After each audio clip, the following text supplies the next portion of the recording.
If you're watching this video, you probably just bought FC25, and if you want to take your skills to the next level, if you want to record more wins in FUT Champions and Division Rivals on FC25, you definitely have to watch my controller and camera settings and apply it as fast as possible. So let's begin. If you guys wanna buy cheap, safe and reliable FC25 coins, make sure to check the link down below in the description. So guys, let's begin. Before you enter Ultimate Team, no, don't do that. Go to settings. Go to settings one more time, okay? Customize controls. Regarding your controller settings, I'm using custom A. I've been using custom controls for over 15 years. I've always been using custom controls, okay? But keep in mind that you're not forced to do it, okay? You can simply go with the classic options. Don't go with one button, two buttons. No. This one, no. Classic. Classic is the way to go, or you guys can swap buttons just like me. For example, I swapped the sprint button with the protect the ball and finish shot button. However, you're not forced to do it. It's my personal preference. The same thing applies to the defending options. I swap tackle and contain, but you don't need to do it. You guys can go with the default ones. With that being said, let's go back and let's talk about game settings. So press on game settings, and now let's talk about the gameplay settings. You've got two options. For preset, you've got custom and competitive.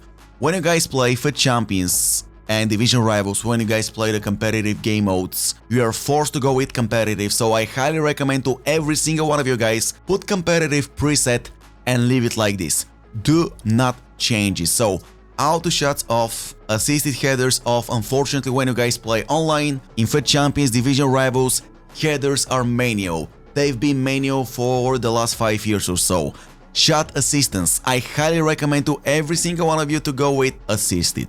The best possible value, the easiest one, so you guys can score more goals. Time finishing, highly recommend using time finishing on. Using green time finishing will double your chances of scoring goals in FC25. Mastering the time finishing takes 1-2 weeks, so I highly recommend to every single one of you guys get the hang of it. It's to your advantage, and you will massively increase the number of wins you will take in FUT Champions and Division Rivals by using time finishing. Passing, auto flare pass off by default. Through pass assistance, you've got manual and semi. Of course, you guys wanna use semi. If you guys go with manual, your passes will be horrible in 90% of the cases. So semi is the best possible value.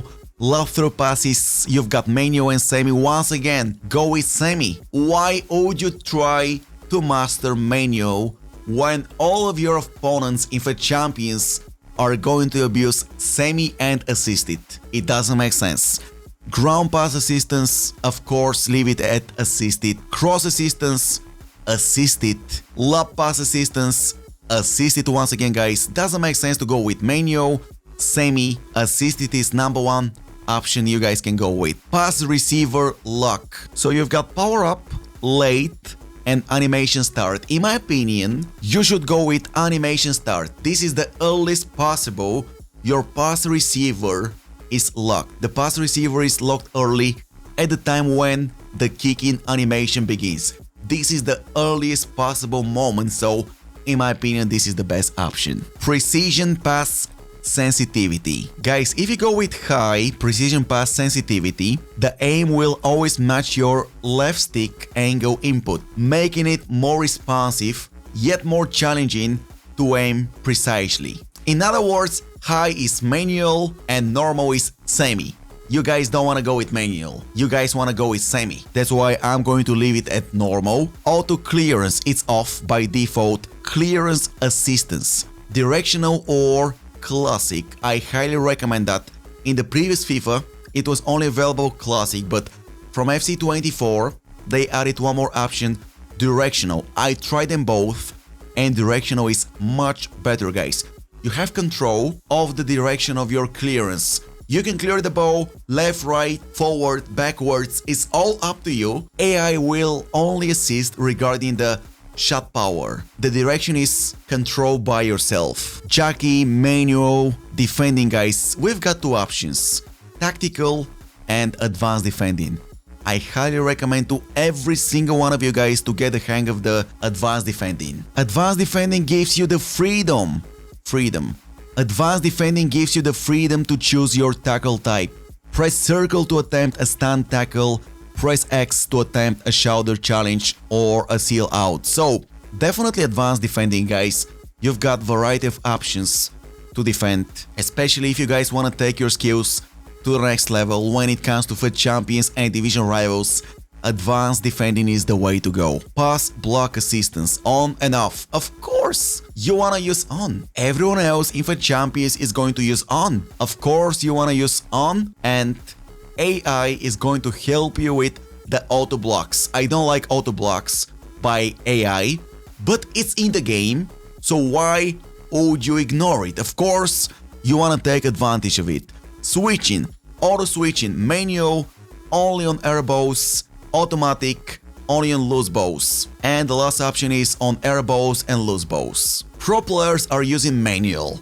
I'm using manual myself. However, the problem with manual is you always need to press the right stick quickly and select a proper player on the pitch. Sometimes it is going to be difficult for you guys to select the right player on the pitch. That's why I kinda recommend to 99% of you to go with only on air bows.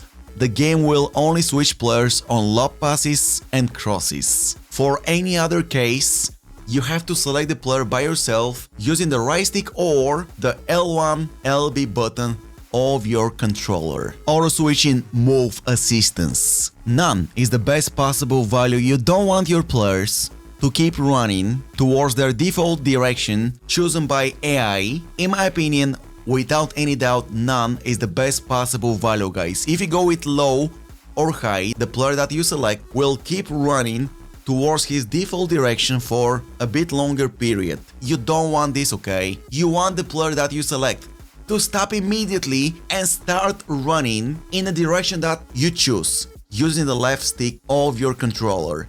That's why I highly recommend using none. Right stick switching, classic, and player rotation and adaptive. No. Classic #1. Do not go with any other option. It's a massive mistake. Leave it at classic. Right stick switching, reference, player or bow. Player is #1. Player is definitely #1. Bow is kinda confusing and you will experience a lot of difficulties in selecting the right players on the field.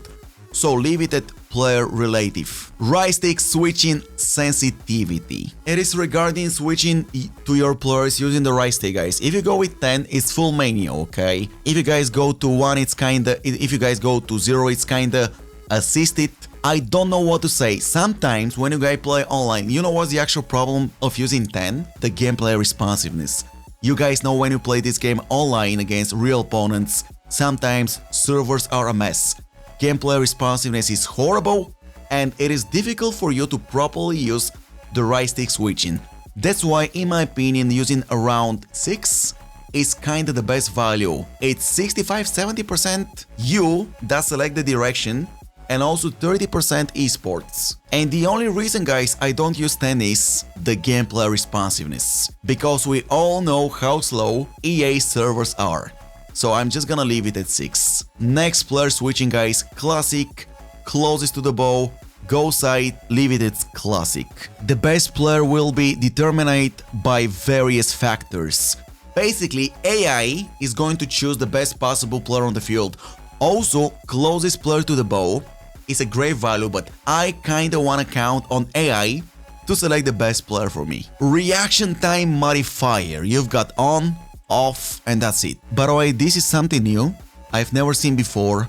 When using the next player switch option, this modifier will take into account the delay in reaction time between the moment when you decide to switch players and when you actually press L1. This reduces instances where you decide to switch players, but by the time you press L1, the next player switch target has already changed. Okay, I'm going to explain to you instantly why esports added this option.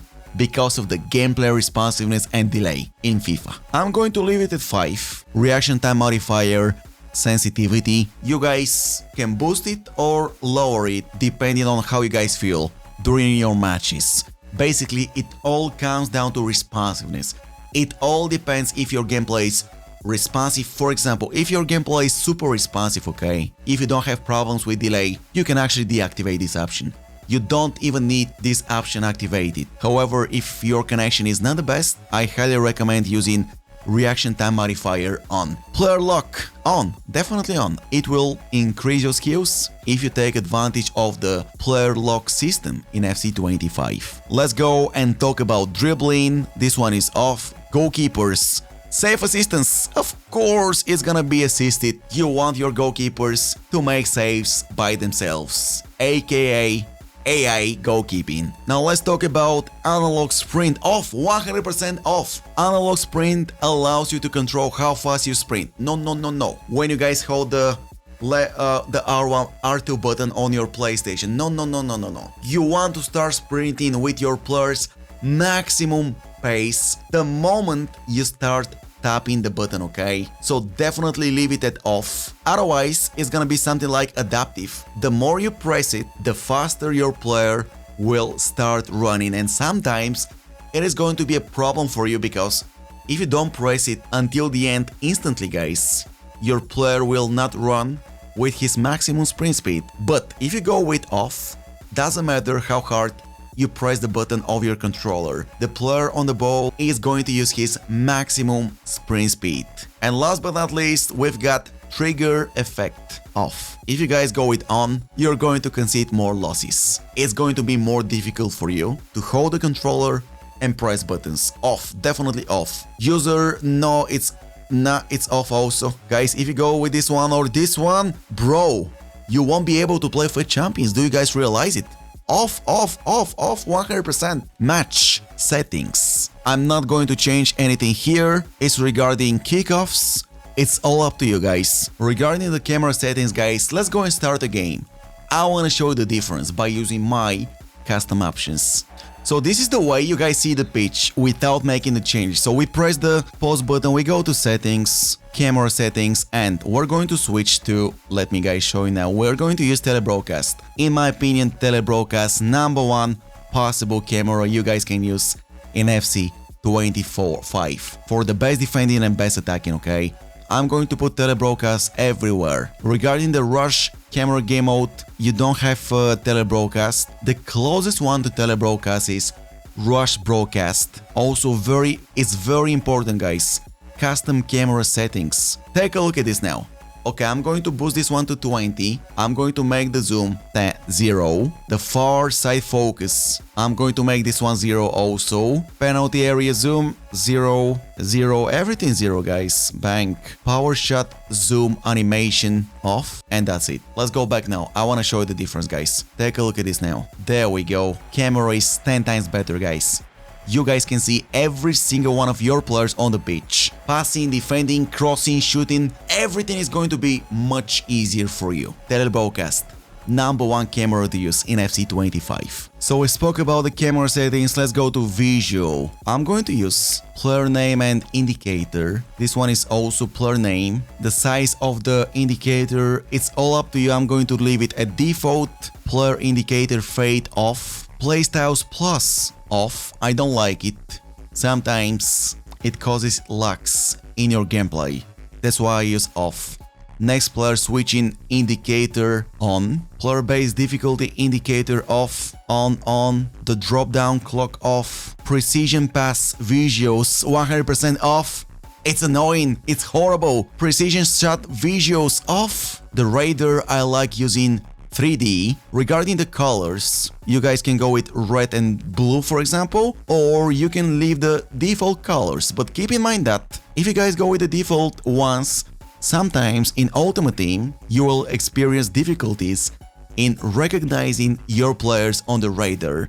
So all up to you, but I kinda recommend going with red and blue, and that's it. Select whether to have your online ID above the player's head in online matches. I hate it off. I truly hate it, man. Regarding the net, it's all up to you about the shape. Also, same It's all up to you. Scrolling lineups off 100%. Connection. Okay, this one. I love seeing my connection indicators and ping on the screen all the time. So I'm gonna go with ping and connection indicators. Input overlay, if you guys go with on, you're going to see a wireless controller graphic shown on the screen. I think that's great. Also, I like the way the graphic is looking in FC25, so I highly recommend using that option on. Hypermotion off, definitely off. This one is regarding player career and clubs off. Default, this one is on. This one is on also, guys. No, this one is off.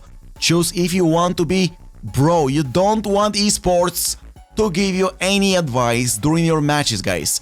You wanna take your decisions by yourself. Off, 100% off. Underfoot player highlight. Okay, I'm going to leave it on. Show, okay. Ping system, I'm going to leave it at on. So when you guys play in the rush game mode, you will only connect to people. Your teammates will be people that live near your location. So for example, if you guys are from Europe, you won't be able to play with teammates from the USA. Audio, it's all up to you, seriously guys. It's a personal preference on what you're going to use here. This one doesn't make sense to change it. CPU sliders, nothing. Rules, nothing. This one is also all up to you guys on what you guys want to change. And graphics mode, okay, this is something new. First time ever I see graphics mode in FC25 for PlayStation. So basically, what is the difference? If you guys go with this option, the game is going to look like FC24. If you guys go with this one, you're going to improve the graphics, the colors will be better. So guys, this will be all for today. Hope you enjoyed my controller and camera settings tutorial. If you did, make sure to drop a like for more. Before you start playing FC25, make sure to apply the best possible controller settings. You're going to improve your performance in FUT Champions and Rivals, in the Rush game mode, in the Draft game mode, everywhere. Thank you so much for watching once again, and the moment we go over 500 likes at this video, I'm going to drop another FC25 tutorial. Let me also know in the comment section down below what other tutorials you guys want to see regarding FC25, and I'll see you in the next episode. Bye bye.